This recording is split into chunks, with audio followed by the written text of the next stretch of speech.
So welcome back, everybody. It's time for another exhilarating episode of In the Mouth of Madness, our World War II Marvel Superheroes campaign with my illustrious players from Startplaying.games.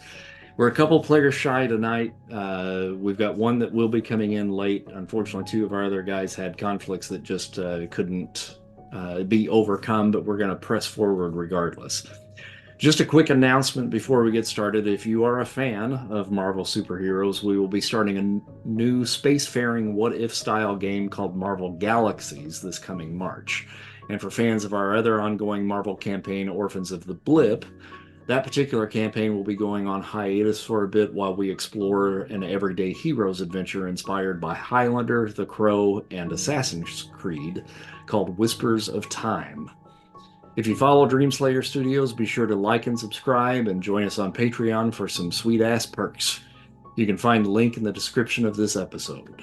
So, last session, our band of heroes confronted Amul Farouk in the Alilat Almadia nightclub. The Shadow King had stolen two of the items our heroes had retrieved from the clutches of the Axis powers, the Amulet of Pazuzu and the Lament Configuration. After wresting control of the Amulet of Pazuzu from the possessed Moon Knight, the heroes came face to face with a transformed Farouk, revealing his nightmarish spider-like form and reveling in his newfound control over the denizens of the hellish landscape known as the Labyrinth, Cenobites, apparently of his own design. In a fierce battle, the heroes tussled with the horrific demon-like mutations while the Shadow King pulled the strings of his new puppets. With a powerful fastball special move by the newest addition to the team, Professor William Wagner, and using Bombshell as the projectile, in an amazing twist of fate, the world's most powerful telepath was taken down in one electrical ball of energy. When the Lament configuration With the Lament configuration in Mr. Arcane's Mystic Grasp, Bombshell took it upon herself to retrieve one last item from the Shadow King's forehead, the Opal of Ozymandias. Upon grasping the opal, however, Bombshell was overwhelmed with a terrible vision, shared by the telepathic link from Mr. Arcane's gift from the Ancient One. The heroes witness, in their minds, the earth laid to waste in an all-consuming inferno, and rising from the ashes, a single spear. A spear which the Quantum Man believes may very well be the famed Spear of Longinus, or the Spear of Destiny. So we now join our heroes as the vision comes to an abrupt end, and the Cenobites are being pulled back into the Labyrinth dimension. I'll pull us to the map that we were on there.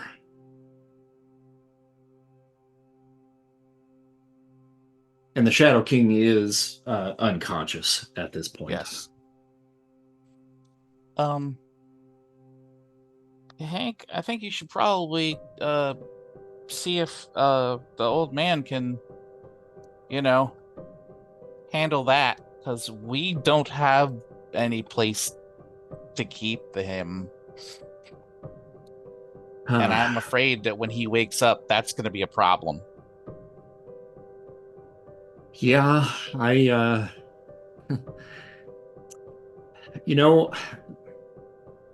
really been calling on the Vishanti quite a bit as of late.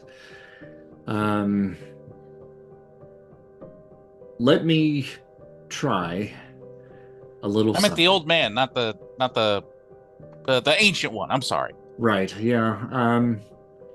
The issue there is I'm probably going to have to drop out of my body for a bit and then come back, and who knows how long that's going to take in order to make that happen.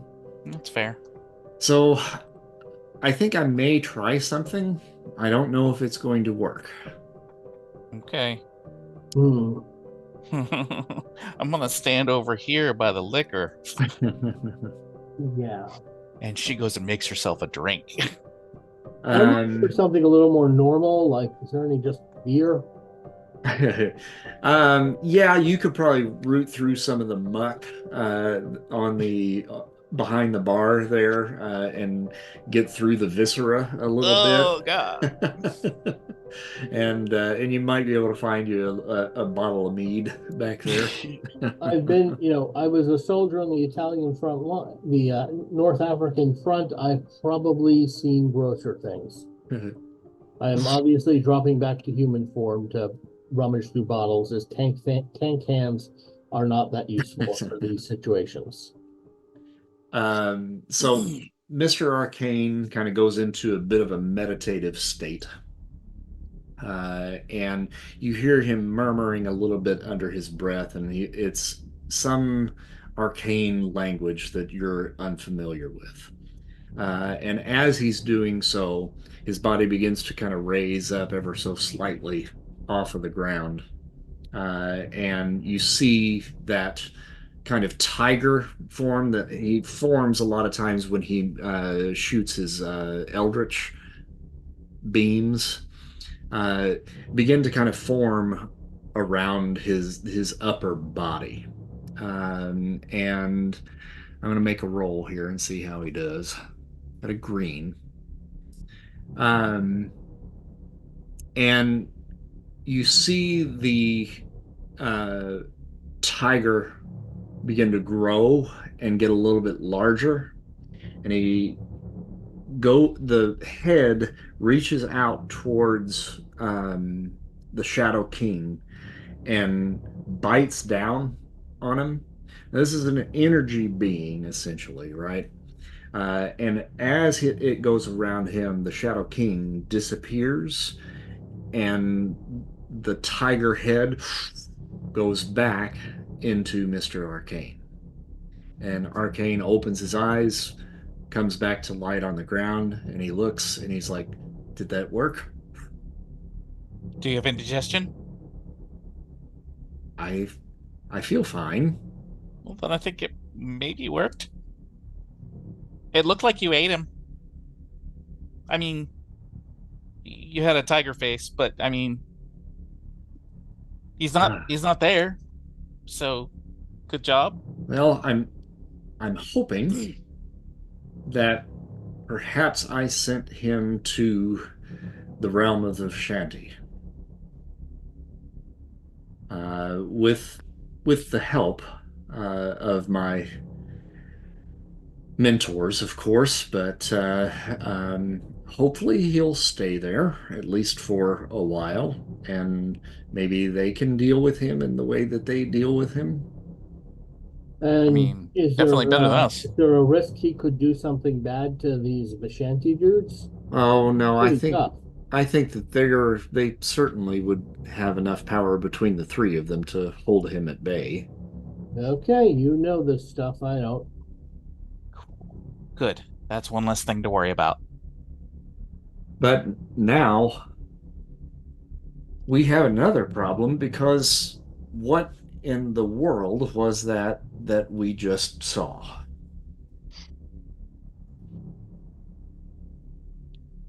Shelly is mixing a drink and she doesn't know what goes together. And she says, "Well, it looked like everything had been destroyed and there was a spear. And Quantum had said something, and I don't really know what that was." How about that? I just rolled for William to check his Scholar of Antiquities, and he rolled a one. And I don't know if that vision just scared him so much, but he has no idea what in the hell that thing was. Mr. Arcane fares a little better. And he says, if I didn't know any better, and I think that the Quantum Man might have actually shouted this out at moments after we had that vision, but I have to perhaps agree with him that did look like the staff of Longinus.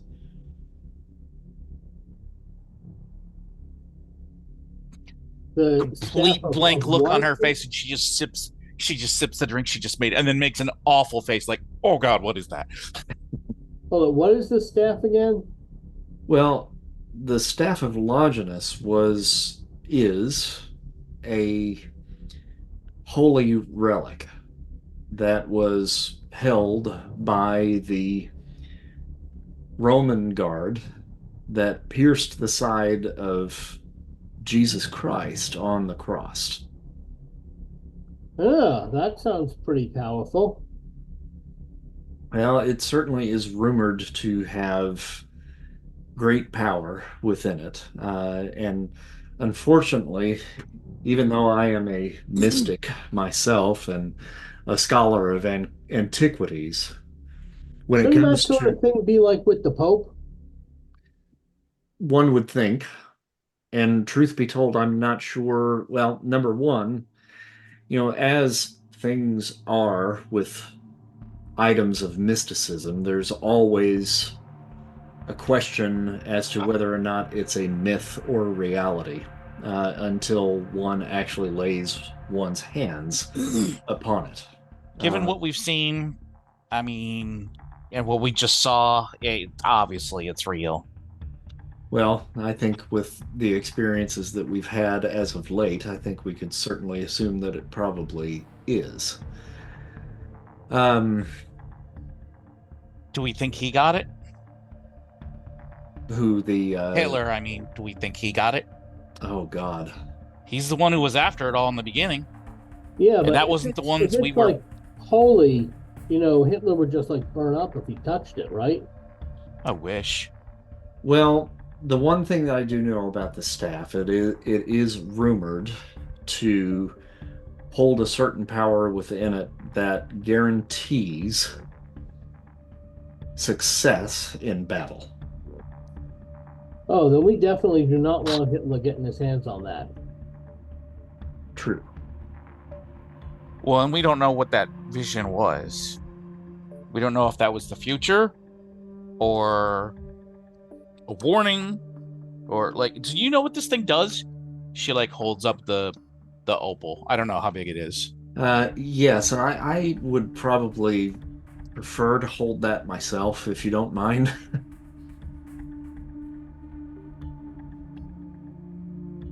Is it Oh. dangerous? I mean, obviously it's dangerous. I mean, like, can you hold it? What'll happen? I don't need no mystic stuff coming out of here and eating you. You're the only one And knows that's what's going on. Now, when I brought it back to Farouk when this all started, I did not hold it in my hand. I believe Darkwing was the one that actually gave it physically to Amul, but the opals did not seem to have any adverse effect on Darkwing when he held it. Now, obviously, it had an effect on Bombshell just now, but I'm wondering perhaps if maybe that was not a side effect of the fact that we all were sharing a telepathic communication and somehow maybe it was feeding off of that. Maybe our combined energies is what potentially brought it out. Or perhaps that 69 that you rolled at the very end. um I I will give it to you to hold on to, but you have to promise you're not possessed. Well, if it makes you feel any better, I'll encase it in Eldritch energy, like I've done some of the other items that we've had up until this point, and then that way I won't come into physical contact with it. Okay. That sounds It's good. That sounds like the kind of thing you ain't supposed to touch. I mean, it's really pretty. It is very pretty. It'd make a really nice necklace. But here you go. All right, and he weaves his little spell and encases it in the crystal, and then puts it in one of his several pouches, probably that he has in his pretty little scarf. She gives kind of a little pouting sigh and then takes a drink. I was like, oh God, why? Why? She made the world's worst cocktails. So, I don't know. I mean, we're at a position now, a fortunate position, I think, of where we now have the items that were taken from us back in our possession, but now I think the question remains is what do we do with those? Uh, we had turned these over to Happy Sam Sawyer originally, and this, unfortunately, is where they ended up. No, that's a bad idea. I think you Yeah, hang on to maybe them. we should give them to Agent Carter, uh, something like that. I think at the very least, we should probably get back with our commanding officers and at least give them a little bit of a lowdown of what happened here tonight. Yeah, we should report in for sure. Um, so here's a dumb question. Hmm? So we know where that spear, based on the scripture, we know where it was used, but we don't know what happened to it afterwards. Is that something that like you guys would know about? I mean, do we know where it went, and like maybe that way we could get on the trail of it to figure out where it is? As I said, unfortunately, my knowledge of a lot of the more holy relics is probably not up to snuff. I knew at least from the vision of what it was, but I would have to do some research on my own to try to figure out perhaps where that staff might have been. It's a really powerful artifact, though, right? It's, again, rumored to be, Yeah, yes. so like, isn't that something that you can like look for with your, you know, maybe not. It could be the too. Like, if somebody has it, who knows what they're doing? Maybe they could hide it too. Well, I do wish it were that easy, and if I were able to do that, I would have been doing it all along, and perhaps maybe cut our last leg of our adventures maybe a little bit shorter, and maybe That's relegate fair. them to the punch. All Maybe that's right. something I should work on. I mean, I literally don't know enough. I didn't know enough to know if that was a dumb question or not. So now I know. Well, not a dumb question, I wouldn't think. All right. So I guess then Well, I don't. Did Peggy say she was coming with? I believe that she probably would have been at the airstrip where you guys would have come into Egypt. So she's probably here in town, yes, Okay. waiting for you guys probably back at the airstrip. All right. So I guess back to the airstrip then? I think Or that do sounds we like want a to see plan. if we can help that Moon Knight fella? Or do I we think think that the crisis is over now that we got the I think he box? can probably handle it on his own. I really kind of want to get these things somewhere safe.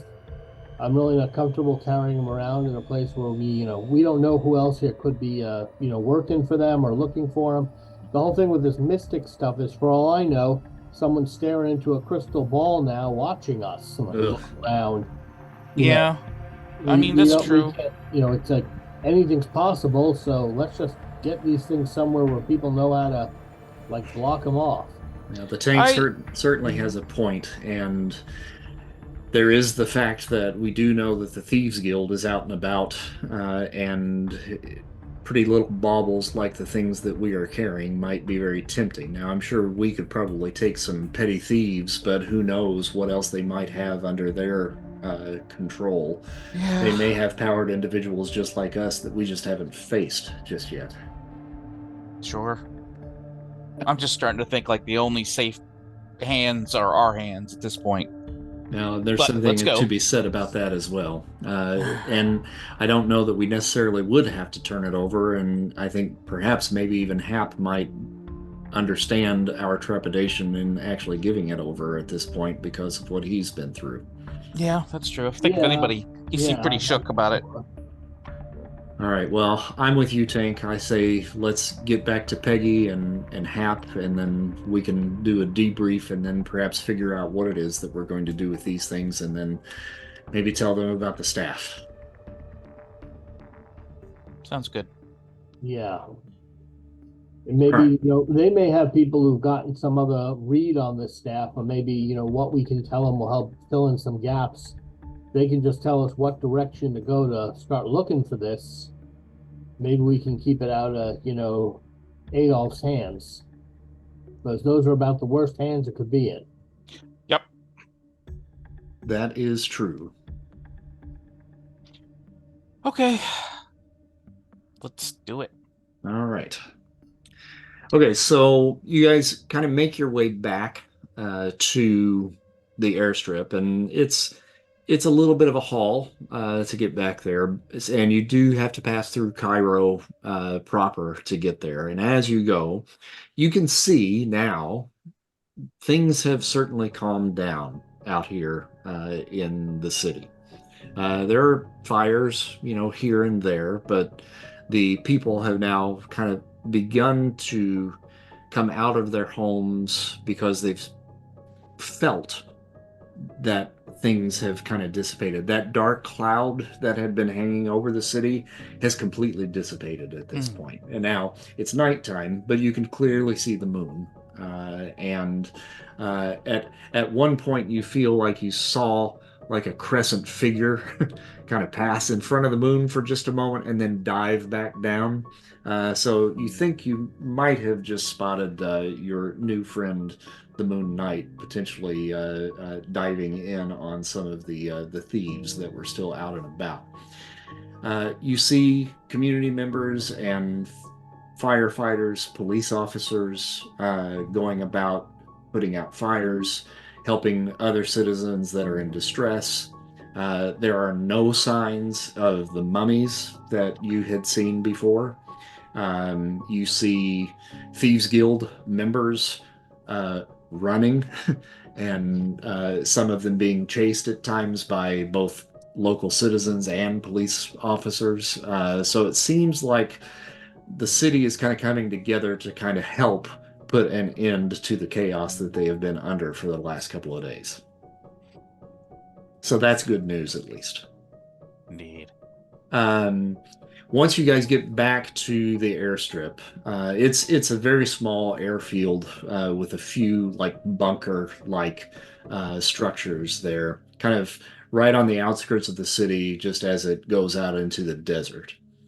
And it's a military airstrip, so uh, seems to probably be British owned.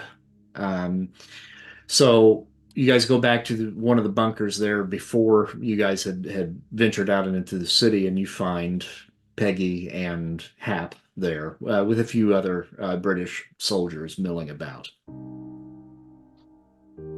It'll fill them in on the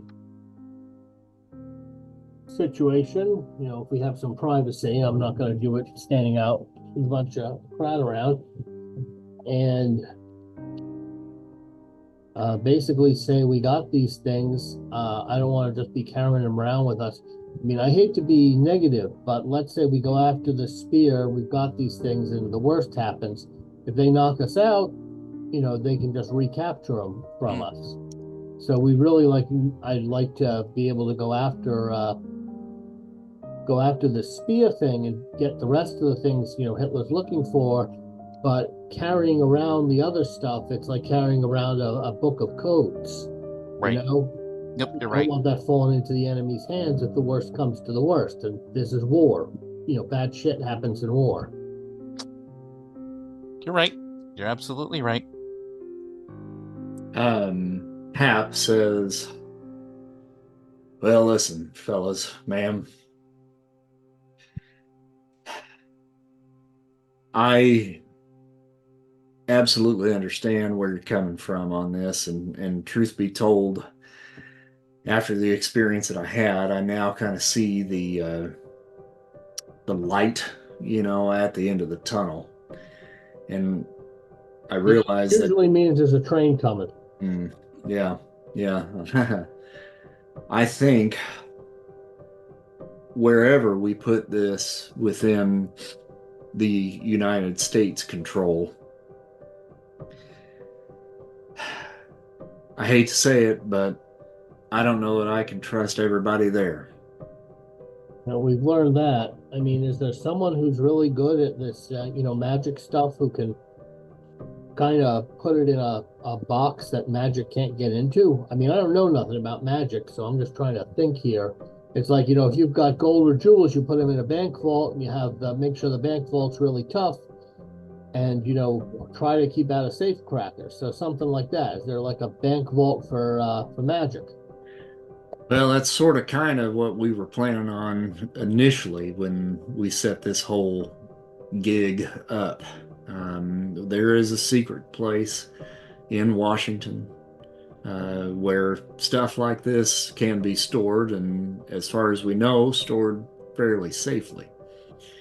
Now, that case that I was putting everything in, it certainly was actually provided to us by Howard Stark, and it seemed to do its job.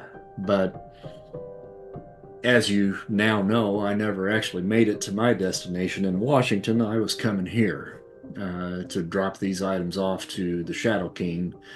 Of course, not of my own will. I gave him your regards, Hap. Well, I'm glad to hear that.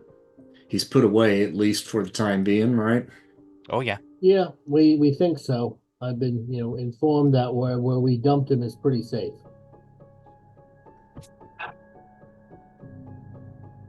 Well, I tell you what,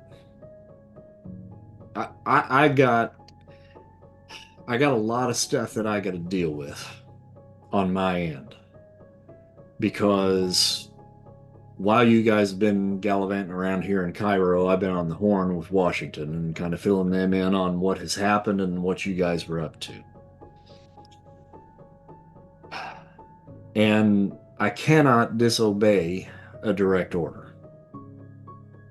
But I also inform them of what happened to me in the process of all of this. Now, trying to explain that I had my brain taken over by some schmuck in Cairo, a lot of the folks in the upper brass kind of find that a little bit hard to believe. And I have told them at this point that we do not have the items in question. Now, Okay. you have not returned them to me as we speak. That is true.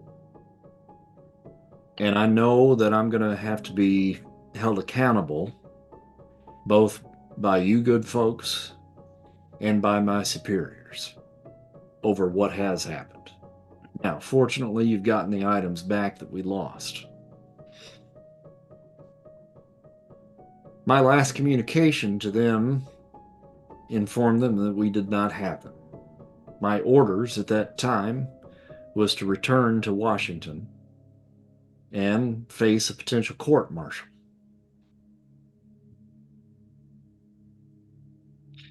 So, and he pulls out Stark's briefcase and he sets it down in front of you all.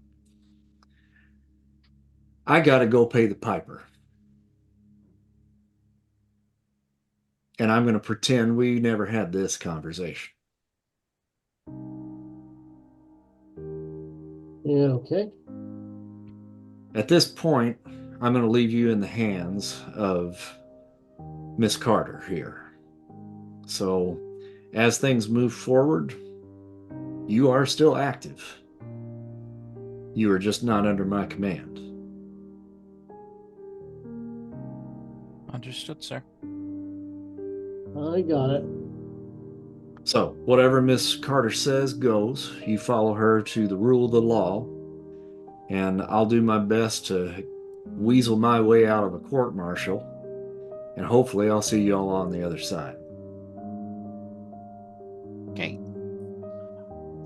You tell those boys that they better be nice to you, or I'm gonna come talk to them. I'll let them know. I'm sure they'll be excited.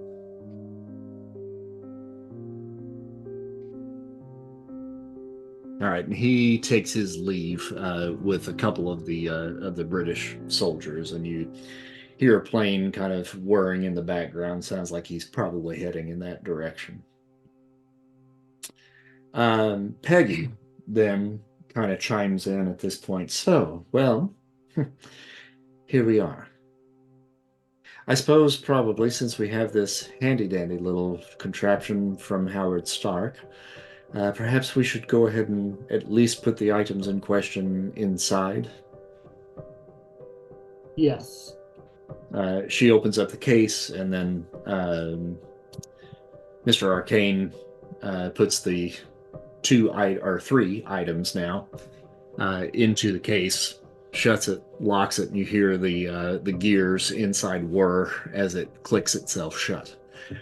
So now I understand we have yet another conundrum that perhaps might need our particular set of skills and our immediate attention.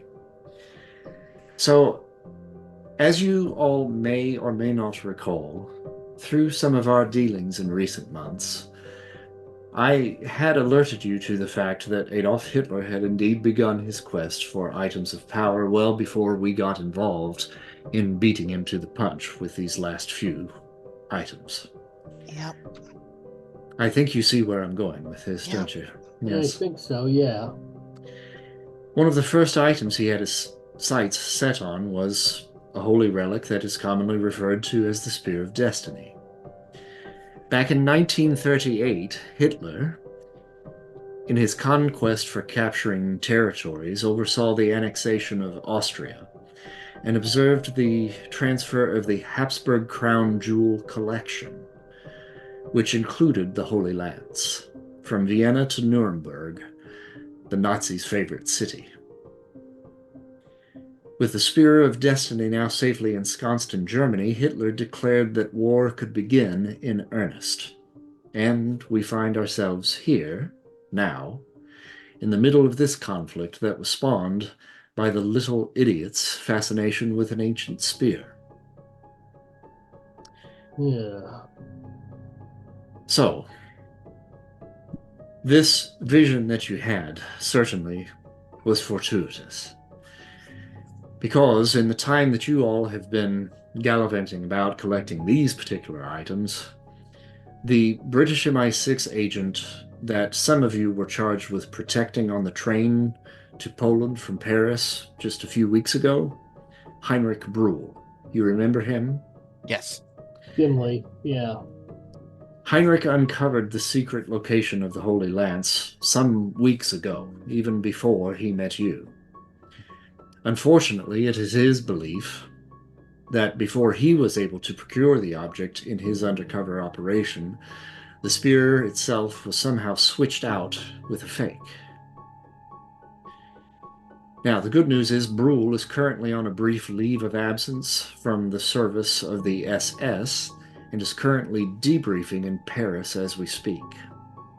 Now, Brühl has done extensive research on the spear, and perhaps he may have some information that may assist us in discovering exactly what might have happened with the Spear of Longinus.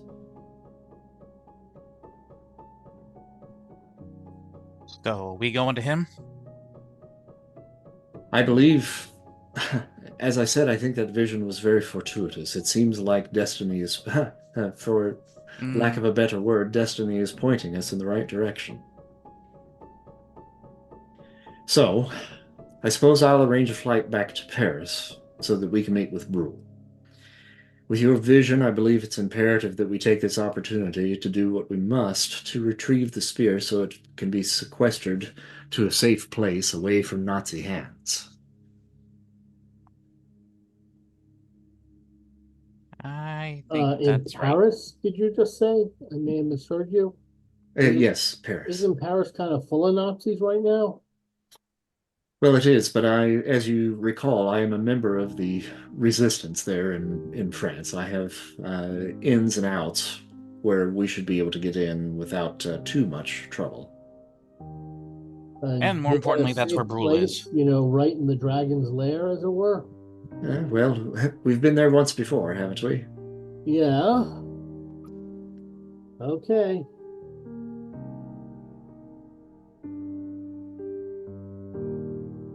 All right, so off to Paris then. If you guys recall the little, well, I don't know if I think Bombshell wasn't with us just yet. Were you with us at any point in Egypt when we were here the first time? Okay. No, I arrived at Whitechapel. All right. So there was a little kind of mom and pop hotel that they had set up for you guys, and Peggy lets you know right now we're probably not going to be able to make the trip overnight to Paris, but first thing in the morning she should be able to get us transport into Paris. So she's going to set you up for the night at the hotel, and then we'll meet back here at 0800 hours in the morning. Sounds good. Be careful. I think there's a lot of really upset folks back in Cairo. But I think they got other problems to worry about other than revenge. I hope. All right. So now, if you guys have sustained any damage from the last battle, you've got 2 times where you can heal up to your endurance rank in this amount of time that we've kind of just been doing the chat. So Lizard, that would mean you'd heal up to 80 points, which I think would take you back to full health. Oh, yeah. Oh, I got to recalculate my health since I raised my... Oh, that's true. Yeah. Is health some of fighting, is some of the first 4? Yep, first 4. Okay. And Shelly was fully healed before she put her drink down. 30... Arcane and Fiend should be back. Now, her outfit, on the other hand... 86. Here's hoping the little hotel has some access to some unmentionables. That's 90 right there. That's 120, 126. I think at this point she's probably got to give up on her costume and just wear whatever she can find. No, that's a shame. It's such a nice costume. She was taking it very seriously, like it was her uniform. It's a big deal. She's a symbol, just like Captain America. Yeah. Just like Captain America, follow the the example. Yeah. And for some reason her uniform does not hold together nearly as well as his. It's almost like they designed it that way. Well, does the lady need to go shopping? There's a whole bazaar here. Oh, she's absolutely going to do that then. I don't know if she's got any local funds, but might hit Peggy up. Yeah, I think you're getting compensated for all of this, so I would say. Now, here's my question then. Mm-hmm. Is she looking to build a new costume, or is she just going to get stuff that's just going to get her through for right now? I think she's ready for a new costume. Yeah. I feel like the boys that set her up with the initial costume, maybe they weren't taking her very seriously as like a fighter, and maybe it was more like, oh, she's a showgirl, put her in a cute little outfit and she'll inspire the boys. Yeah, well, maybe they would be more inspired if you was to punch them through a wall. Plus, I've also got this jacket, which I've been wearing a lot lately, that Quantum Man was so nice to make for me, and really didn't match the other outfit. So maybe something, maybe some white, that goes with the steel. Maybe some basics. Instead of the red, white, and blue, as much as I love it. Okay, so why don't we role play that out, and perhaps Tank can be your escort. Sure. Well, she'll look at Tank and she'll be like, Tank, I need your help. We have to take care of this. And she's gonna open her jacket just enough so he can see that like her bra literally got like shredded right off her body, and like her blouse that was like, cut like that is just barely hanging on by like half a button. I can't go around like this. Yeah, no, you're a soldier in Uncle Sam's army. You deserve some respect. Thank you, Tank. I may have to make. That's very sweet of you to say. I may have to make Tank roll a psyche feat. Sure. There's no self-control here. Oh, this man's made of iron. Look at him. Look at that! Look at He's that! literally a Literally, tank. yes. Always a human the tank. Always the gentleman. He is my rock. All right, so you guys actually do have to go through the bazaar to get to the hotel anyway. The rest of the crew kind of meander back. They know that you both are in good hands and can take care of each other, so they're not too concerned. And seeing how the town is now kind of starting to come together a little bit, then they feel safe kind of separating from you guys, at least, for a bit. So, and they know where you're going to be, just in case. Sounds good. So the bazaar is not as hopping as it normally is. A lot of the places have kind of shuttered down during this process, but now that things seem to be in the clear, a few of them have begun to kind of open up their doors just a little bit to, perhaps make a little coin tonight before everything shuts down completely. So there's a few places there, and you do see like several like fabric shops. You see some clothiers and other places like that. Why don't you make a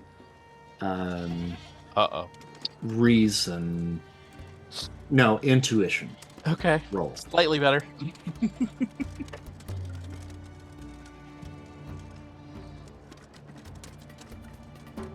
Great. Okay. Okay. There's a couple of clothing shops there. A lot of it's pretty touristy, and just kind of breezing through some of the clothes on the racks in a couple of these different areas. You can tell that they're they look nice, but they're shoddily put together. Mm-hmm. They're gonna fall apart. Yeah. The first time a mummy claws at you. Yeah, right. Then you end up coming to like a third shop, and everything in this particular place seems to be much more well-made, sturdier material. There's a lot of leathers here, and it's probably camel leather from the look of it. And that was a thing. Some rather unique designs in this particular shop as well. Well, she's immediately excited, so she's gonna grab this thing here and show it the tank and hold it up and see if there's a mirror around, and immediately start trying to figure out what would be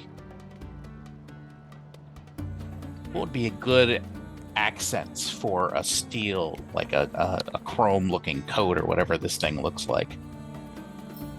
In my mind, the jacket it reminds me of like the Silver Samurai's armor. What's that now? Sorry.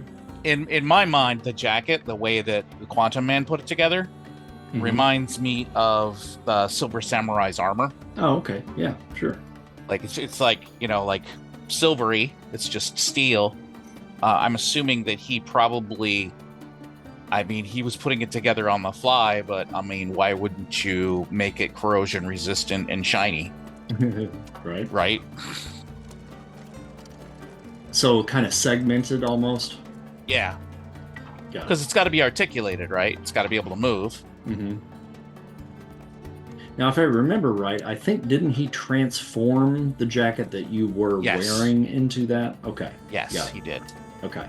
So, if we want to get real about it, we were in Poland at the time, and that was the cold weather gear. Okay. So, whatever coat that she would have been wearing against the weather. So probably more of like an overcoat kind of deal? Yeah. Okay. Got it. And then as you are kind of going through some of the stuff here and kind of holding it up and so forth, a little tiny, like 4'11" Egyptian woman that looks like she's about 11 years old comes tottering up to you, and she speaks in English. Good. Oh, very, very, very pretty. Oh, that looks beautiful on you. I need your help. I'm very active. Okay. Oh, I can see that. I can see you're getting to a lot of physical activity. And I have my previous outfit, I feel like maybe wasn't designed for that. Oh, but this jacket, not a scratch. No, the jacket's great, and then she undoes it and she's like, but. Oh, I see. Oh no, I see. I'm sure your partner here enjoys that very much, but no. Cover yourself more. No, Tank's a very dear friend. So yeah, I need something that's going to stand up to, fighting and unfortunately probably getting hit, and something that will look good with this coat. And she looks over at Tank, and she says, "You are a soldier, yes? Yep. This is girlfriend." Just a good friend right now. Another soldier. Just making sure she gets what she wants. Lady soldier. Yes. Yeah. I do not know that there are lady soldiers. Oh yeah, we got all sorts. We got, the wax, waves, wasps. I can't even keep track of them all. They all start with W. Oh, then you need something more fitting than for you and your activities. Yes. How long are you here in Cairo? We're leaving in the morning. Oh, dear me. Oh, not but much time. Not I have much money. Time. And she just takes all the money she has and holds it out to her. And she I'm sees keeping that. a close eye on her. I'm still in human form, but I'm a pretty strong guy. Kind of leaning over, and you'll tell us what the price is before you take the money, right? Oh, yes. And she had just kind of turned around and was kind of sorting through some random fabric that was sitting out on a table as you were doing that. And then you held the money out, and she picks up the pace quite a bit. And she starts rooting around through stuff and like throwing stuff around and like flipping stuff over her shoulder. Shelly is obviously a shrewd negotiator. And she grabs hold of you and pulls you over to a wooden crate that's kind of out in the middle of the shop. And there's like a little kind of trifold mirror that kind of folds out and stands you on top of that. And she starts kind of holding up different fabrics, and then she starts taking measurements and all of this. And she says, your uniform was originally very colorful. It looks like the United States flag. Yes, that was the idea that the boys put together. You look like a beautiful doll. Yeah, and I think maybe that was okay for then, but I think things are a little more serious now. And maybe I want people to take me a little bit more seriously, and maybe not just as a doll. Well, as a woman, don't we all? She's kind of like, yeah. And she reaches up and she touches your cheek, just very gently. And she says, "You remind me of my daughter." I'm keeping a close eye on her. Something about this is a little suspicious. Not that friendly. And with everything we've been going through, people who are possessed or demons in disguise or shift changers or everything else, I think I'm entitled to be just a little paranoid. Lizard, you're acting like our DM's a guy named Dreamslayer or something.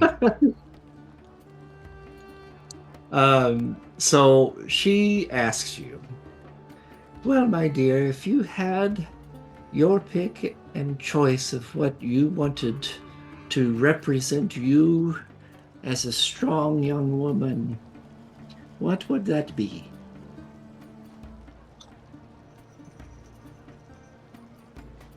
Oh, this is hard. I don't know. I still want to feel pretty. I still want flowy, you know? And that was one of the things I didn't like. And the heels were not a good idea. Oh, no, terrible. And out in this sand? Oh, I cannot imagine. Yes, no, that was terrible.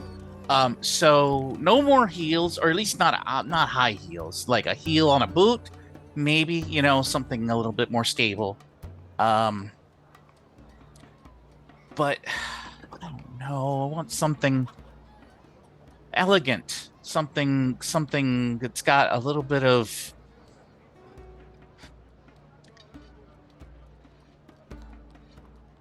class. Thank you. That's exactly it. Class. What he said. Something that people look at and go, "Oh, wow." Oh, that's a powerful woman or a strong woman or a beautiful woman, not a, "Oh, look at that cute little tart." Now, do you wish to continue to wear the colors of your country? Well, yeah, she's a soldier. Sorry, I shouldn't be speaking out of turn. But No, you're right. You're right, Tank. I do. I just don't know, if the whole outfit needs to be look at his uniform, right? Olive. It's a normal. Human form. It's basically a normal uniform. Yeah, he's got a regular army uniform on. Yeah. See, look at his. He's not all in red, white, and blue, but he's got the patch. He's got his insignia. Yeah. Everybody who looks at him knows what he represents. I have a suspiciously large number of straps that loosen up when I need to, move a lot, if you know what I mean. Wink, wink.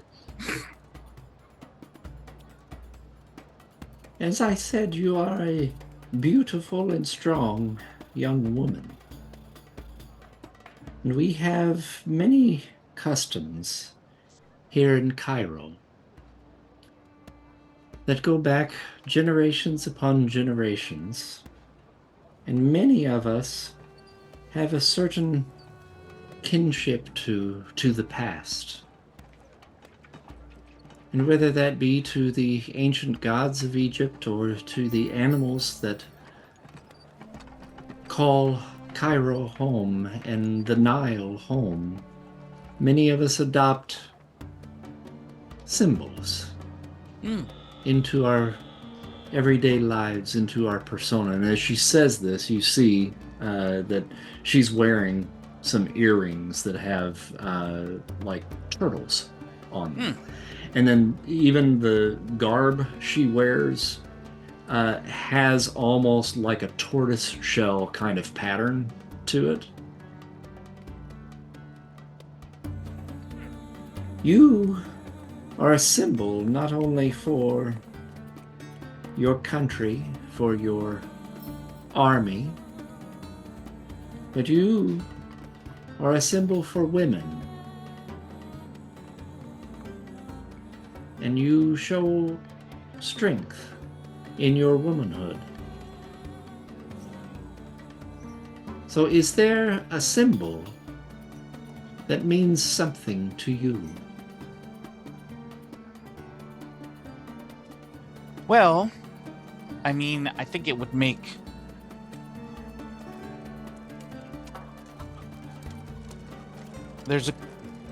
My daddy was a pilot. And,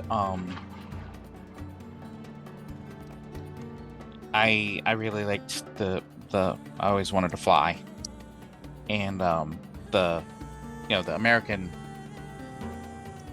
Eagle is maybe a thing that we could do.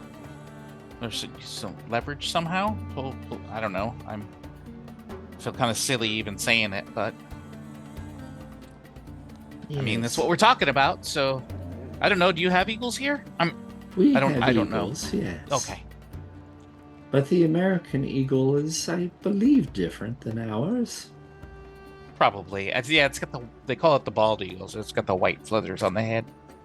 Oh, yes, very beautiful. Just like you. He blushes. Well, my dear, you're keeping the jacket, I assume. Yes, it's very protective. And even though I heal really fast, it's nice to not get, hurt by everything that comes along.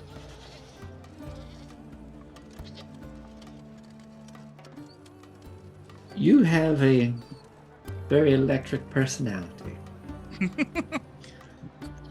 And I believe, with that in mind, perhaps with the jacket that you are wearing, some silver would be nice. And with the bald eagle, perhaps some browns. Okay. Some earthy tones, I see.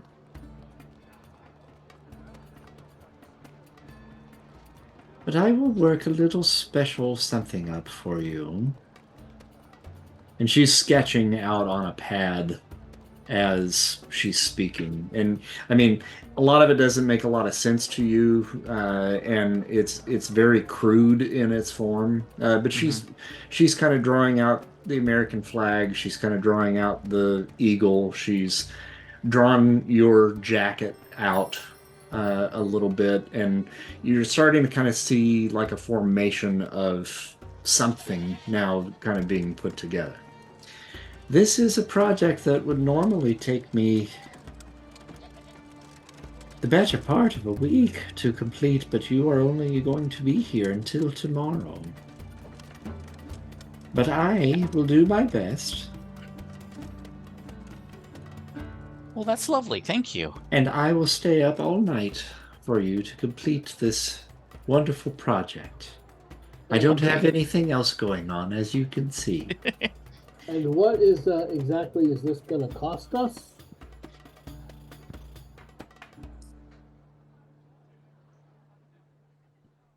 I don't know just yet. She's got to figure out what materials she's got to use, right? And doesn't know, like, it's, how much cutting and, all that. So I'm sure she's going to be fair. I will be fair. Plus, you're staying up all night, and that deserves something, too. And if you don't like it when I am complete with it, and you don't like the price, then I will have something for my shop. If I don't like it, I'm going to feel terrible, and I'm going to buy it anyway. Because I would be a terrible person if I didn't. But she doesn't say that part out loud. She leans down, and she gives the lady a little kiss on the cheek. Thank you so much. Oh, thank you. Now, for you, young man. I'm fine. Oh, I don't know. Maybe you could use a little something, a nice suit for relaxing. I got a dress uniform in my duffel bag if I need it. Well, I won't have the kind of time that I would need to spend on the young lady here, but I would be remiss if there was not something that I could provide for you. So when you come back in the morning before you leave, I may have a little gift for you. See? Yeah, You're so nice. Appreciate that. Is there any place to dance around here? There is a nightclub just down the way. I believe it is called the Alilat Almedia. Okay, that sounds great. Wait. Wait a minute. Tank Honey, is that the place where we Yeah. Oh, yeah. Okay. Well, I guess it's back to the hotel for us. Probably safer. I'm not sure about the nightlife here. Yeah, that place needs a cleaning job real bad. That's one way to put it. All right.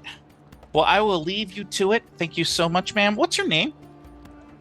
Oh, my name is.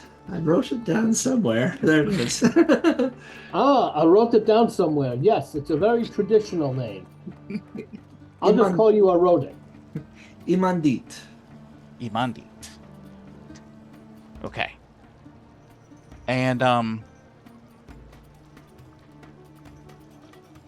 Shelly. Oh, Shelly, very pretty. It's not the name I was born with, but it's the one I have now. The long story. All right, off we go. Jake. What is your given name? Jake. You can just call me Jake. Jake. And the young lady, what is the name you were born with? Oh, I'm not supposed to tell people, so don't tell anybody. But my first, I used to be Priscilla.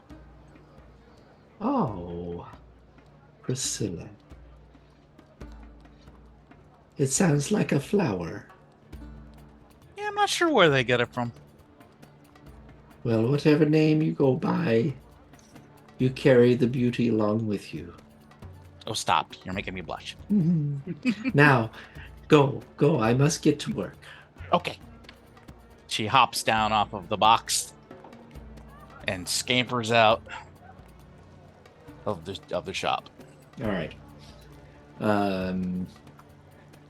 So back to the hotel. Yeah, I think so. Okay. I feel like that club maybe not all that it's cracked up to be. There's probably more around, but she's not really a It's club the only one hopper, she knows. so, Yeah, it's not a nightlife lady. She only knows the famous one. That was hilarious. She's just like, nope. It's like, what? That is familiar, though. Oh, no. All right. Well, you guys go back to the hotel, catch yourself some Z's. And then is there anything you guys want to do either before you go to sleep or when you get up in the morning before you head back down to the bazaar? Before she goes to sleep, Shelly actually spends some time practicing with that blade. Ah, okay. And she feels kind of drawn to it in a weird way. So after she's done practicing, she just kind of sits with it across her lap, kind of like looking at the intricate drawing, the carvings on the hilt and the little hieroglyphs, and just kind of like she just feels like she's drawn to it for some reason and spends some time just looking at it, and eventually she puts it aside. She's got, I gotta remember to get a thing for this, because keeping it in my belt is not gonna work very long. And then she goes to bed, probably pretty late.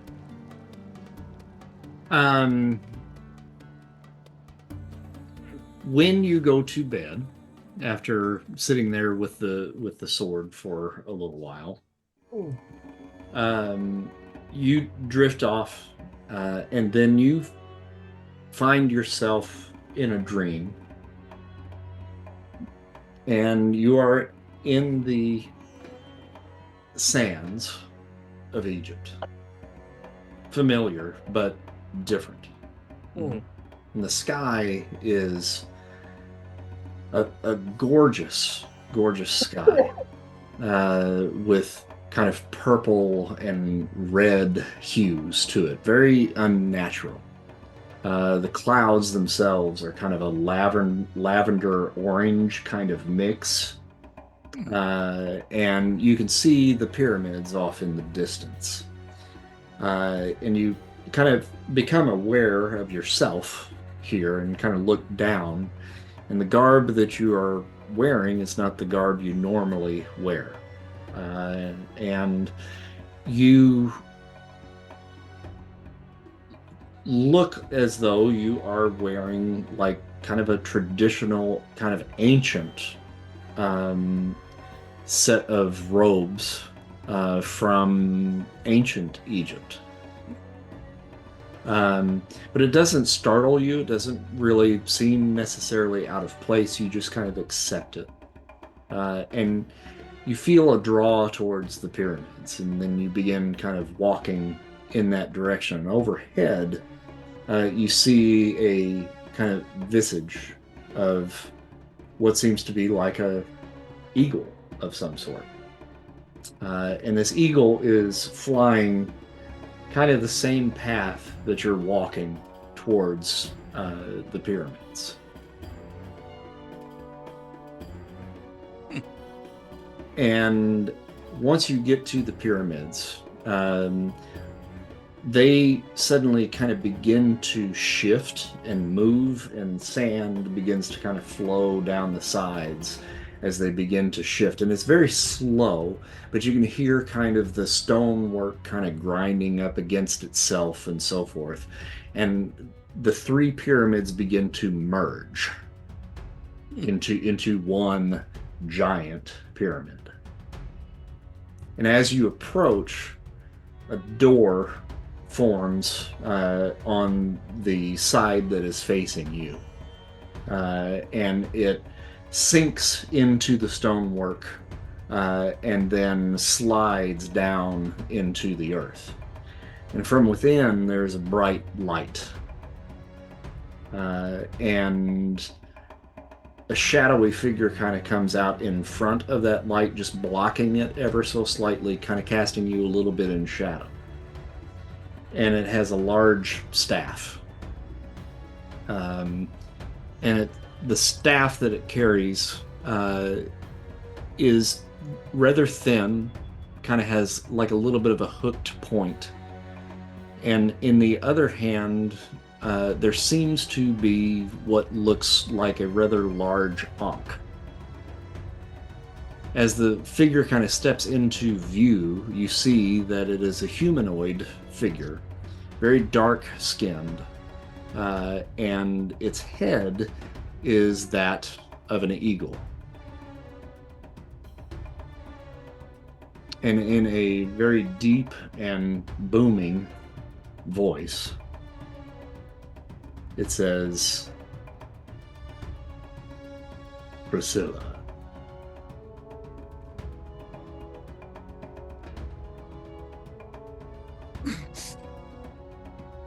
Hi. Yeah? You have come to my land from a land far away.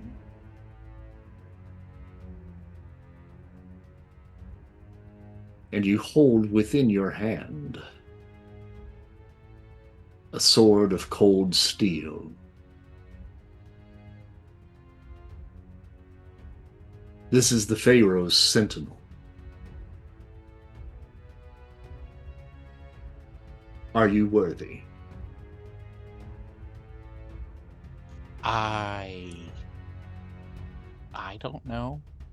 I mean, I hope. I don't know how to answer that. I don't.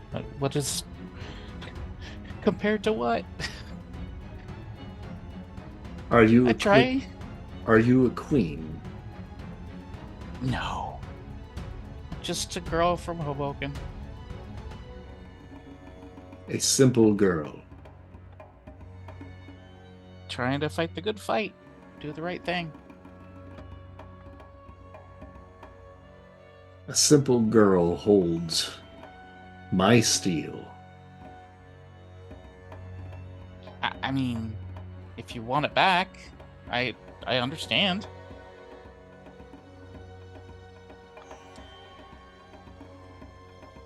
Your father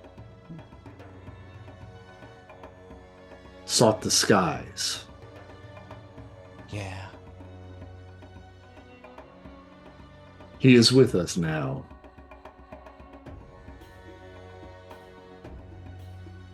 Oh.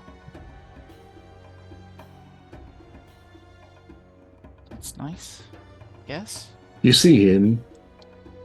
He is there. And he points at the eagle. Oh. Oh. This is your guardian.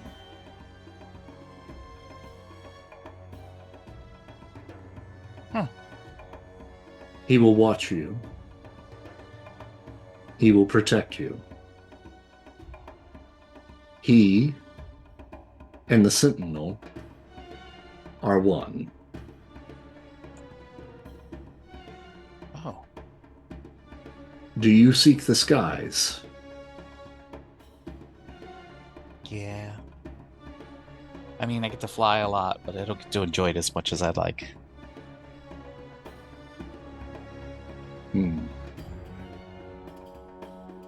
So be it.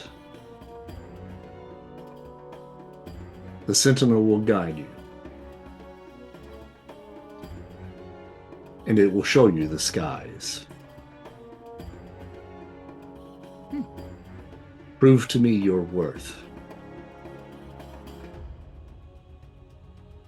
Okay. Just let me know what I need to do. Or is that part of it? When the time comes, you will know. Okay. And he begins to walk backwards, back into the pyramid, and it begins to slide and cover his form. And when it reaches the top, dream ends.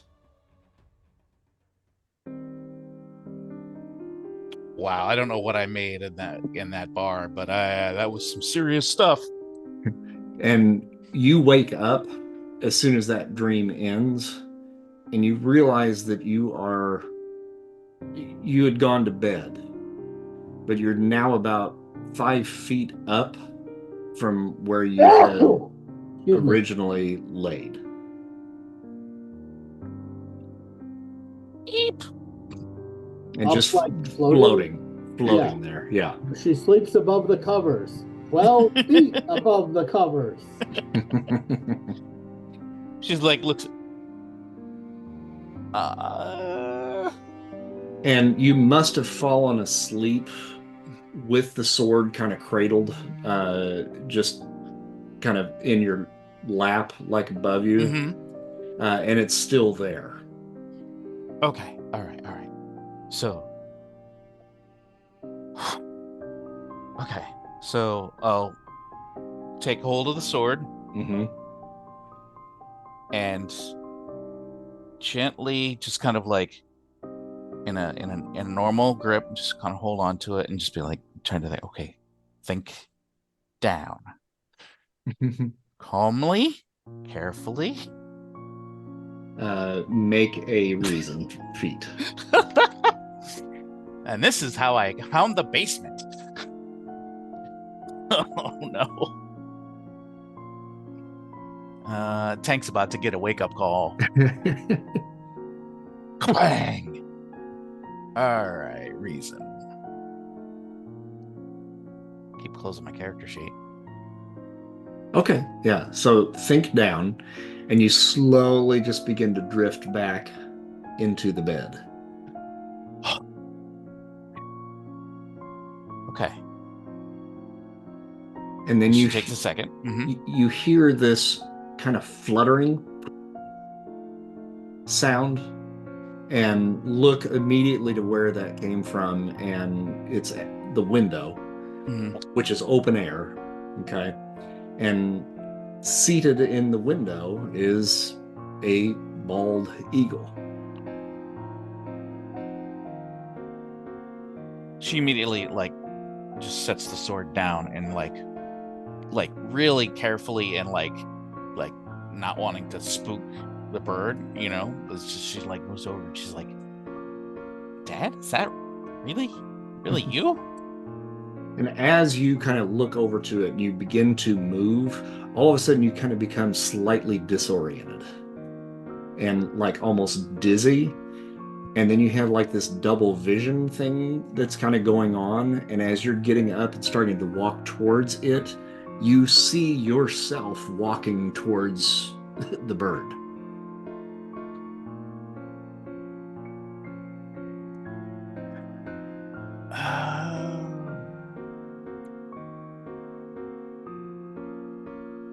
I'm not in my body, am I? No, you are. Oh, okay. You are, but it's like it's a secondary vision. Like you're seeing from the bird's eyes, Oh, okay. walking towards. Okay. Back towards. Okay. Mm-hmm.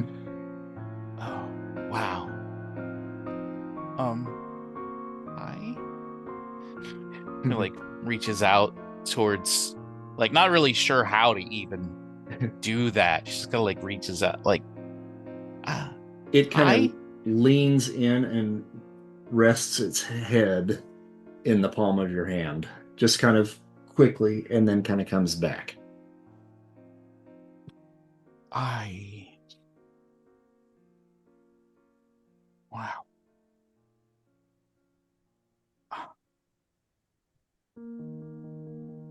Mom would never believe this.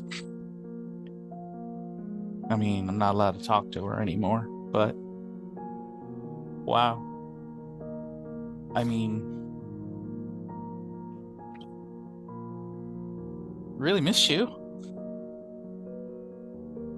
And it just kind of ruffles its feathers a little bit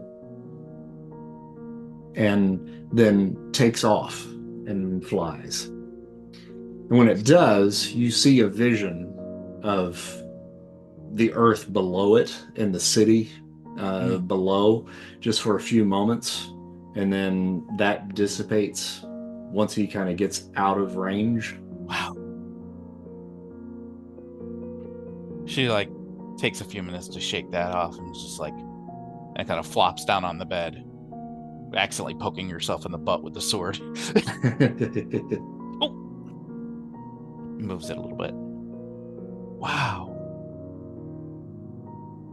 I just, wow. Wait till I tell Hank about this. He's not gonna know what to say. I don't know what to say. Right. So she'll take up the sword again. And I guess it's like early morning, or is it late night still? It's probably about 4 o'clock in the morning at this point. So she's had a couple hours of sleep. It's enough for her. So she gets up and she goes to practice some more with it, and kind of like lets the blade guide her in a weird way, like trying to like intuitively figure out how it works. Like the boys taught her knife fighting and basic, and a little bit of machete work, but. Right. So you're kind of weaving it around back and forth and doing some kind of fighting moves, and then you thrust at one point, and when you thrust, all of a sudden you yourself are thrust forward. Oh. Now I don't have to have Will throw me around. I can throw myself around. So, and we don't have to do this on your character sheet, but just make note of it. Mm-hmm. You now have flight of typical. Okay. And then I'm creating a power for you called Eagle Sight. And that will basically kind of give you like almost like a clairvoyance type thing, but only through the eyes of that eagle, which is now your companion. Nice. That's super cool. Wow. So yeah, she'll eventually she'll throw the tatters of what's left of her clothing on and her jacket over it and head downstairs. Okay. To get some breakfast. Right. Fairly vibrating with energy, just like clearly, you know, kid at Christmas / first day on the job kind of energy. All right, Lizard. Yes. You have a pretty restful night of sleep, and Good. Wake up in the morning, no weird ass dreams or birds coming to visit you at night or floating in the air. I knew she shouldn't have told that person her true name, but Hank doesn't. So, and as the morning kind of wears on, 6 o'clock, probably everybody's kind of getting up and getting breakfast and doing all that sort of stuff. I'm sure at some point, and we can role play this out at a later date there, Jeff, if you want to, with Hank and the rest of the group. But I'm sure you probably share, or maybe you don't. Maybe you just share it with Hank. And he doesn't really know what to make of it at this point, but it sounds like you had a visitation from an Egyptian god. we're in the right place for it. Yep. Mm-hmm. And the time kind of rolls around a little bit to where you probably need to head back down to the bazaar to pick up your new duds. Yes. She's actually like almost scared. Because it's like, at this point, like... Don't worry, I'm not going to let her rip you off too much. I don't care about that. Oh. You don't understand. I had a dream last night. Yeah, so did I. And it was... I think it's a falafel.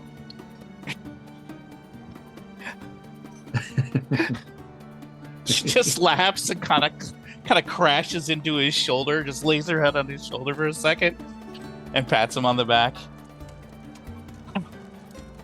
Thank you, Jake. You're welcome. Let's go pick up your dress uniform. Yeah. All right, so you guys end up back at the little shop owned by Imandit. And when you come in, she rushes over to you and just gives you a nice big hug and buries her little head in your bosom because she's so small. She is so tiny.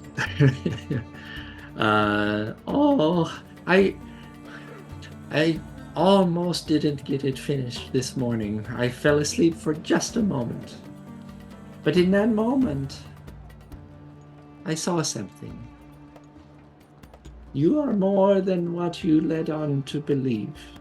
I mean, look, I am just me, I promise you.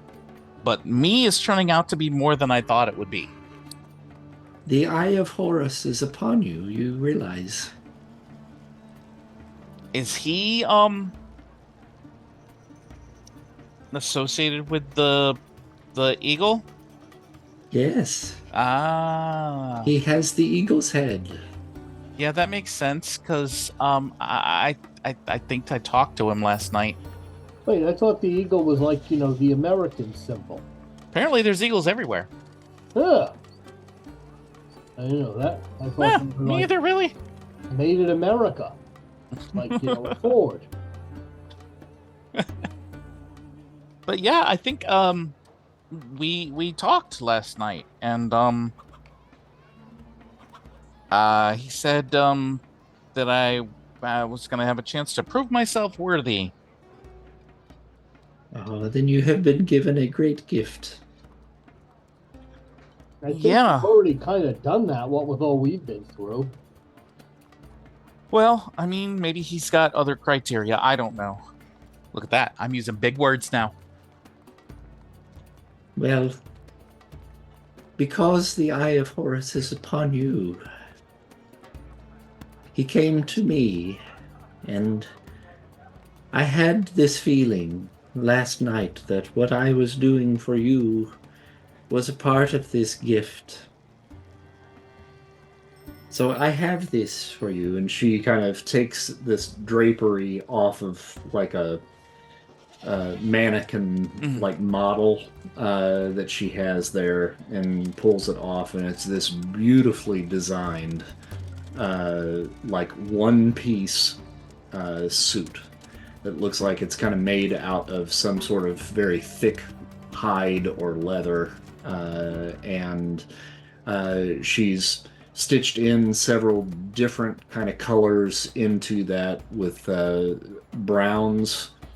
She took a little bit of an idea from Lizard's costume, or from Tank's costume. What's Tank's real name, damn it? Sorry. Jake. Oh, you told me that. Yes, Jake. Yeah. I hardly ever use it, but I know, yeah. from Jake's costume, so there's a little bit of that kind of olive green in there as well.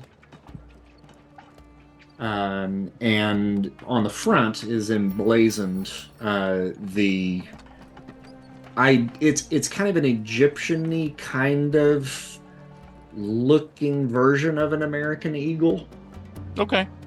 But it's embroidered onto the chest of this particular piece. The rest of it is pretty much kind of a stark white kind of color. Wait, is it copyrighted colors? He did. And then, as kind of a nice little final touch, made out of the same leathery kind of material, there are a pair of identical combat boots to what Jake is wearing. Nice. But they're a little bit more high. They come up to the upper thigh. Or not Okay. upper thigh, upper calf. Upper calf. Yeah. Okay. Okay. And she says, "This is the gift of Horus." It's amazing. Thank you so much. I'm going to put it on right now. And she's going to scoop it up off of the mannequin and run into the changing room if there is one. And then while you're in there changing, she turns to Jake. And Yeah? she says, "Jake. G.I. Jake, I call you. Yes. That works.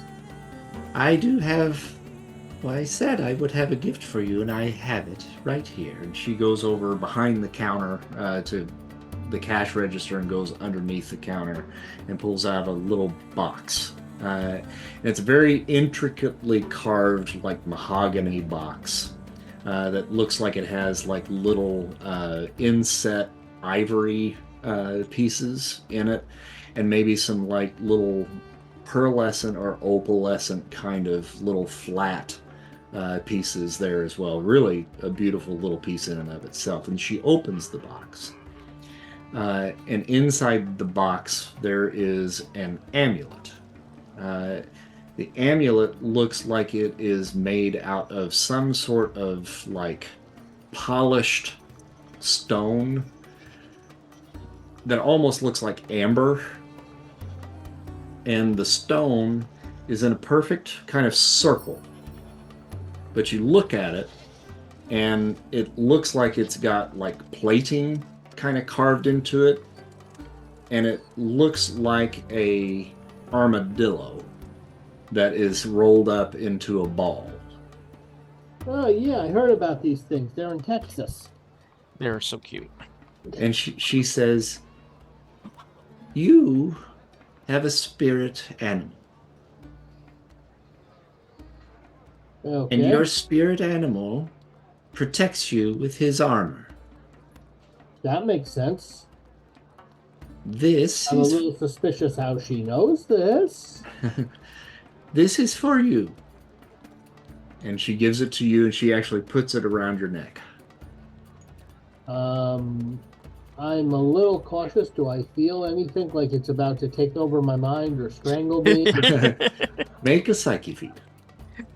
Okay, fail a feat. Got it. Oh, wow. You feel nothing.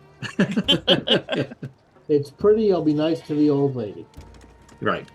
And she says, this will protect you from magic.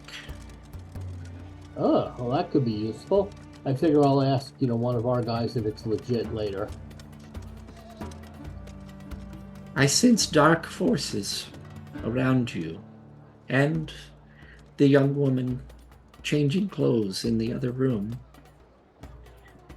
And I hope that this little token will help protect you when you really need it. I hope so too. I need all the protection I can get in this job.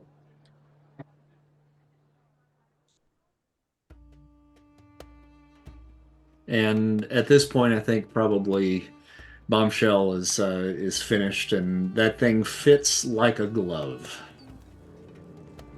Nice. She will come out and do a spin.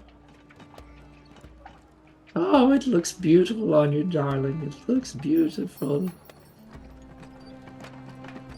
It's I feel so much more safe, protected, like covered. Well, it suits you well. Thank you very much. Okay. It now, is my pleasure. We have to give you some money because materials and time, and you are running a business after all. So, I don't know how Egyptian money works, so you're gonna have to help me here. It works like any other kind of money. You give it to someone and they give you something back. Right. I just don't know what the which bill is which. That is how it normally works, but I believe you missed something in what I said. This is a gift from Horus. I know, but his gift used your hands and skills and time, right? While you were changing, I told our friend G.I. Jake here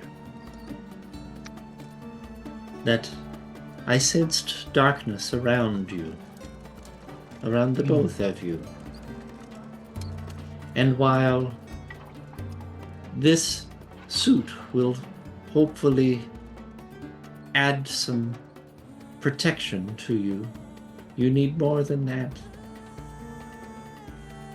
But with the eye of Horus upon you, perhaps that is enough. And this is a small part, a small token of my appreciation for you. Okay. And she gets down and almost kneels down and hugs her. And she hugs you in return. Now, go. You're going to make this old lady cry. But be careful. Okay. We're off to Paris. Goodbye. Come and visit me when you're here again. Calm at the lack of, operational security. OPSEC? So, yeah. Bombshell? Please. Yeah, she makes a habit of taking candy from strangers, and she is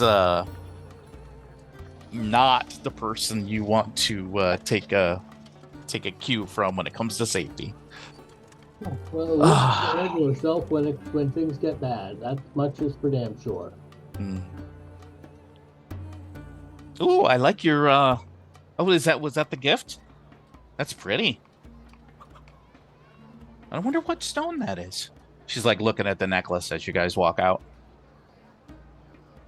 Yeah, it does. I mean, is that jade? Look and touch. It has a jadish kind of quality, but yeah, it really does look like amber. Semi-transparent. You can see right through it. There even looks like there, might be like a small insect or something inside it. Yeah, it's modeled after one of those things they got in Texas. Okay. Oh, right. Yeah. Oh, I think they have them here too. Yeah. I guess. I would assume. They got eagles here. They probably have armadillos here. Oh, boy. Wow. Just wow.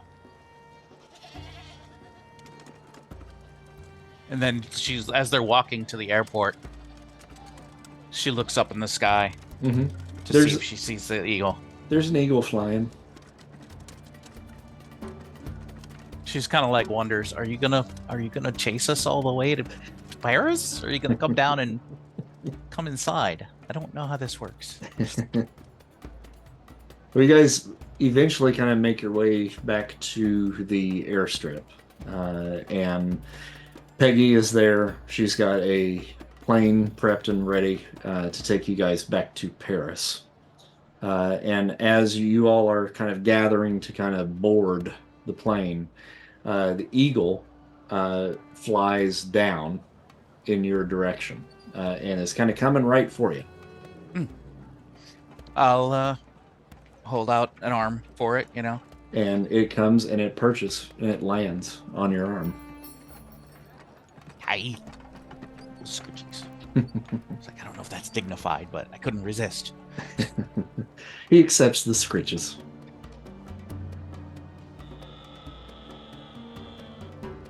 She is a very kind of weird, solemn, happy look on her face, like not the look of a girl who's got a new pet. There's definitely something else going on there.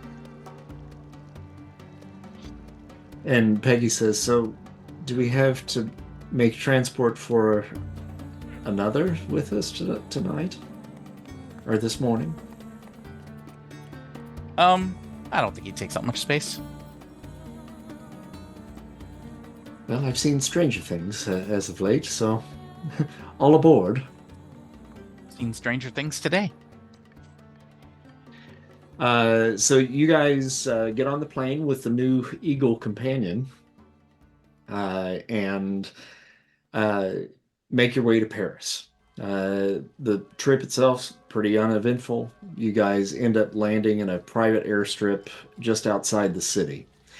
And from there, you're driven into town back to the hotel that you stayed at the last time you were in Paris, the Hotel Le Relais Saint-Germain.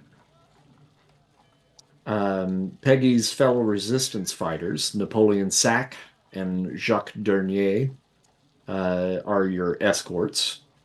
And once you guys get settled into your quarters, Jacques and Napoleon come and fetch you and gather you up and take you to a small cafe, the very same cafe where you all first met several weeks ago.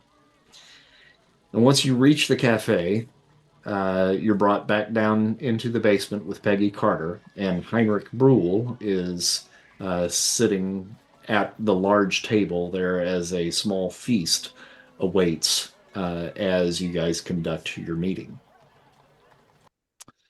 And Bruhl welcomes you all as you come in. You all sit down, and as the food is kind of being brought in, he addresses you. "Gentlemen, miss, it is a pleasure to meet you at last, officially here, face to face. It is with much gratitude that I have the opportunity to sup with you here tonight. A feat that might not have been possible were it not for your quick thinking and careful, thoughtful protection on that cold winter night on the train to Poland. You have served your country and the British Empire well, and on a personal level, I thank you from the bottom of my heart. Now, as I'm sure Miss Carter had mentioned, I was recently transferred to Nuremberg from my location in Poland and was put in charge of a transfer of goods and men to the city of Frankfurt. This was a top-secret mission that only myself and the men that accompanied me were made aware of. We were not told, at the time, exactly what it was that we were transporting. Only that it was an important item of the battle against the Allied forces and the personal property of the Führer himself. We were sworn to protect this case with our very lives. Once we reached the base in Frankfurt, I and a few select of my peers within the SS were charged with the protection of this item, which was hidden away in a secret underground bunker located on the base. Upon first glance, I realized that I was in the presence of an item that held great significance: the Spear of Destiny. Now, as a child, my mother and father, God-fearing Christians they were, took me and my siblings on a trip to Austria, where we visited the Habsburg Crown Jewel collection with the sole purpose of basking in the holy glory that was the Spear of Longinus, or as some call it, the Holy Lance. This image was imprinted on my young brain, and upon laying my eyes on this relic once again so many years later, I needn't bother reading the file that I was presented with to recognize the item I had been put in charge of protecting. Within 48 hours, I found a spare moment to send out word of this discovery. Unfortunately, before the message could be delivered, I believe the spear had been switched out with a fake. A few of the soldiers on base were gallivanting around in town and were approached by a local merchant who had sold them several bushels of white roses that the soldiers purchased with the intention of sending back to their women at home. Now, the soldiers brought these onto the base, and many of us that smelled their sweet perfume began to fall ill, myself included, and were lulled into a feverish sleep. At some point during the evening hours, because of this sudden rash of illness, I believe the spear was left unattended, and someone absconded with the relic, leaving a near-perfect copy in its place. Upon close inspection of the spear, I noted that the holy nail that was entwined with silver wire seemed somehow different than I remembered. The Spear of Destiny's nail was woven to the blade right to left. This copy, however, had the nail woven in left to right. Yeah. It was a subtle difference, but a difference nonetheless. And Peggy kind of chimes in at this point.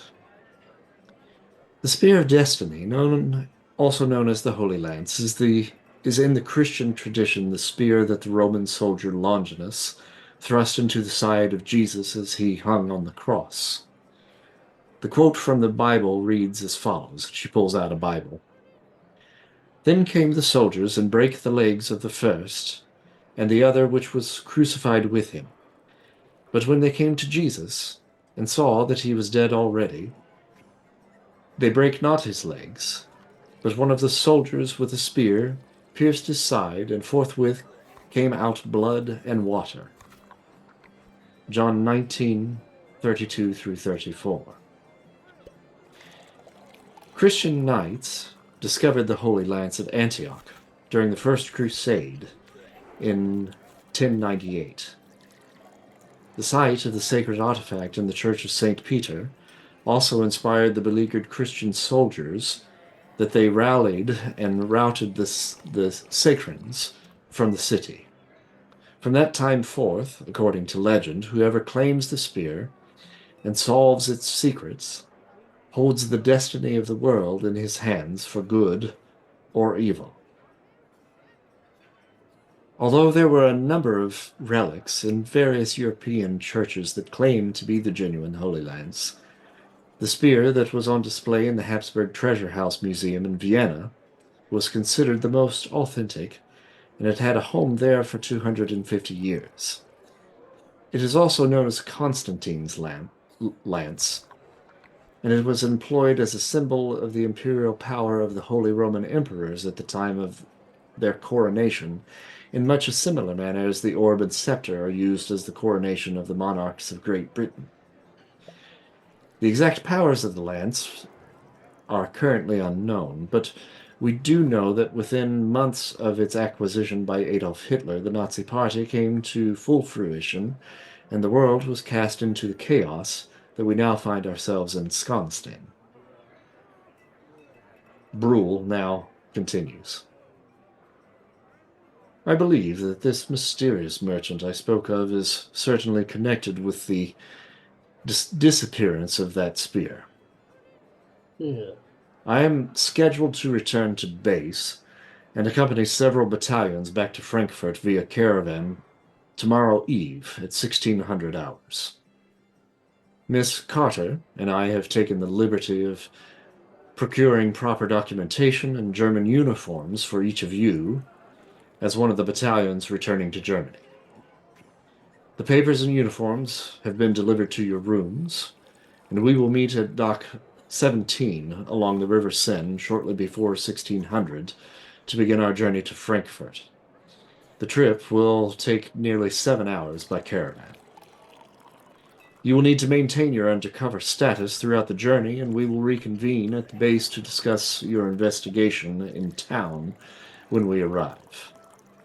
Peggy then adds on, our good friend and partner in the resistance, the American inventor Howard Stark, has provided us with advanced technology of his design. And she pulls out a box that has like 6 devices in it. They look like little small, like hearing aids almost. These devices can be attached to your dog tags, and it is connected to this hearing device that can be inserted comfortably in your ear. This is a highly advanced translation device that will allow any of you that do not speak German to converse freely with the other soldiers along your journey. Now, my advice is keep your sentences short. However, as this any astute onlooker may be able to discern that your lips are not forming the words properly so as not to raise suspicion. Okay. All right. Good backup in case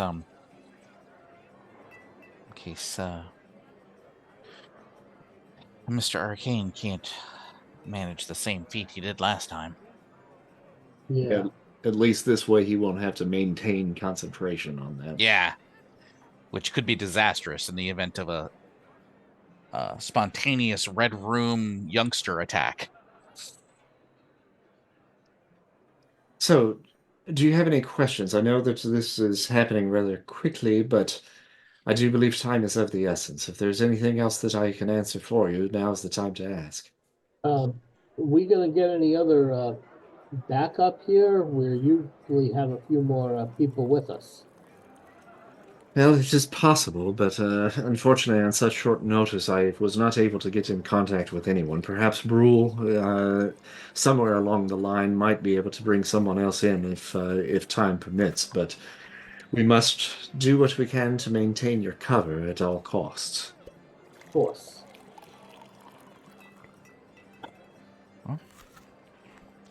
I mean, we're gonna find that thing and we're gonna get it out of there. That's what we're gonna do.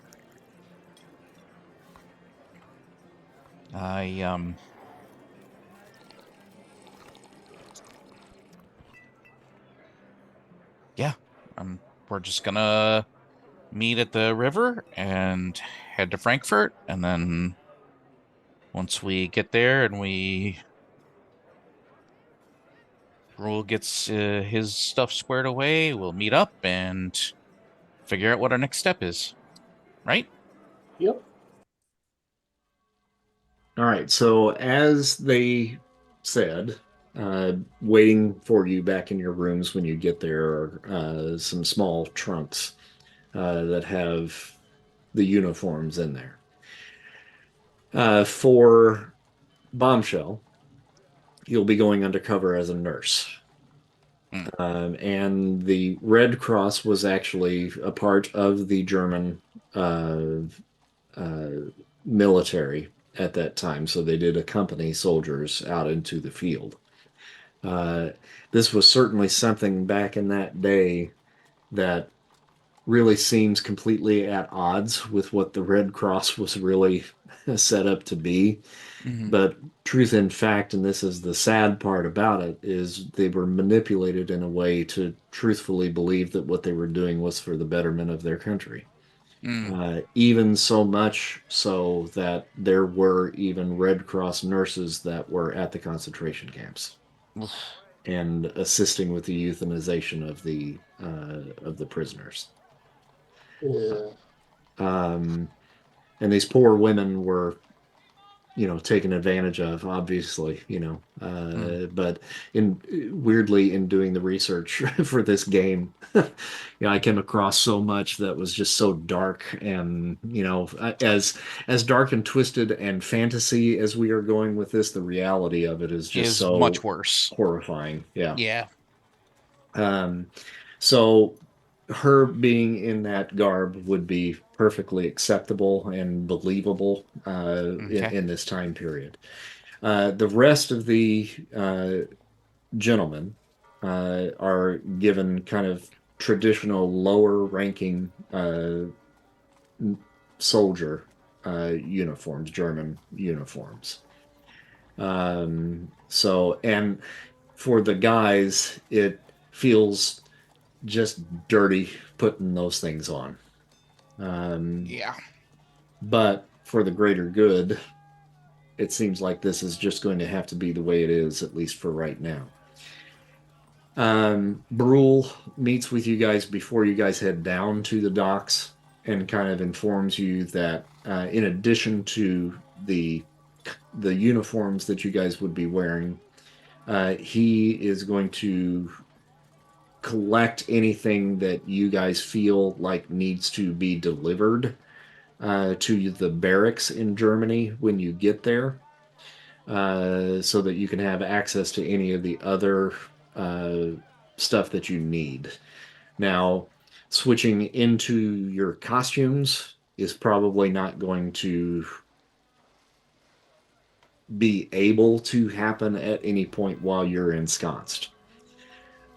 Which, Lizard, that potentially means you may need to figure out a backup for when you tank out, because I think your costume, your uniform, actually transforms with you. Is that correct? It's designed to have like straps and stretchy parts to expand.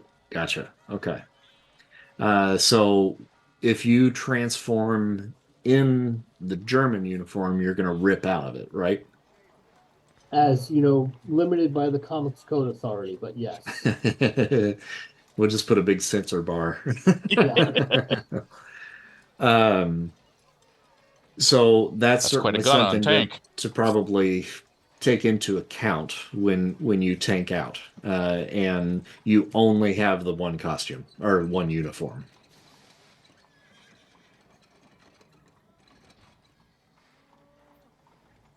Okay, so I guess my new outfit and the sword need to stay.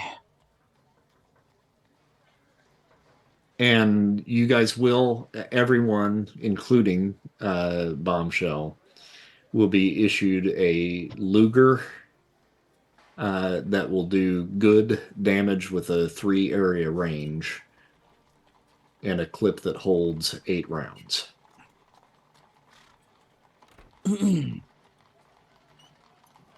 I did not know nurses carried sidearms. They don't. Okay. But so that'll be yeah, you're gonna have tucked to away keep in the that purse. concealed. Yeah. Mm-hmm. Okay. Can I guess, leave these with you? She says to Peggy, indicating the sword.